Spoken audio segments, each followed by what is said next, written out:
Dondoo za hapa na pale. Ahlan, uhali gani? Habari gani wewe mwana Afrika Mashariki ambaye watufuata popote pale ulipo? Sina budi ya kuwa ni mwenye furaha na bashasha zilizokuwa tele kukaribisha kwa mara nyingine ndani ya dondoo za hapa na pale. Na leo tupo na hatua za mama, urithi wa muumini. Basi kaa chonjo, usinyanyuke, usibanduke mpaka pale nitakapotia nanga. Karibu na ukaribia haswa.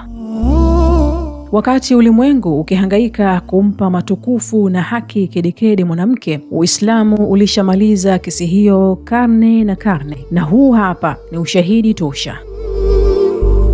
Wakati Hajara alipoachwa katika bonde lisilo na mimea la Maka akiwa na mwanawe mchanga, hakuhoji hikma ya Allah subhanahu wa ta'ala. Alimtumainia yeye, bila maji, bila watu na bila matumaini yanaonekana.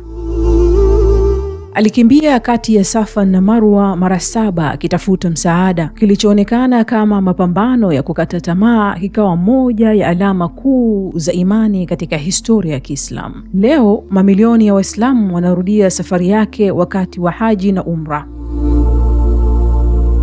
Kila hatua kati ya Safa na Marwa ni ukumbusho kwamba Allah subhanahu wa ta'ala alitukuza subra, dhabihu, ushujaa na utegemezi wa mwanamke ambaye imani yake haikutikisika. Allah subhanahu wa ta'ala anasema, hakika vilima vya Safa na Marwa ni katika alama za Mwenyezi Mungu. Qur'ani sura ya 2 aya ya 158.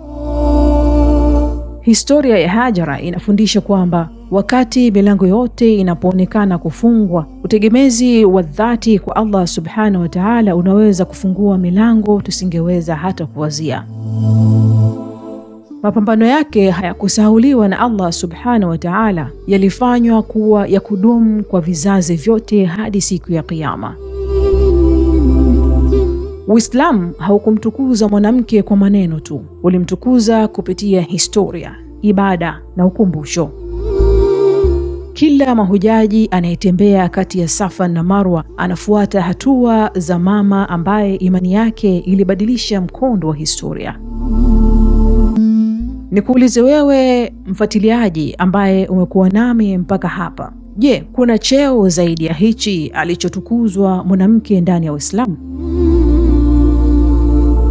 Lakini pia ni kuongeze na swali la mwisho. Je, kisa hichi kimekuachia athari gani na umejifunza nini? Niambie hapo chini kwenye comment. Kama umekuwa nami mpaka hivi sasa, nikushukuru sana na nikutakie siku iliyokuwa njema. Mimi nanyi tukutane tena nyakati zingine biidhnillah. Kwa leo ni hayo tu. Masalama.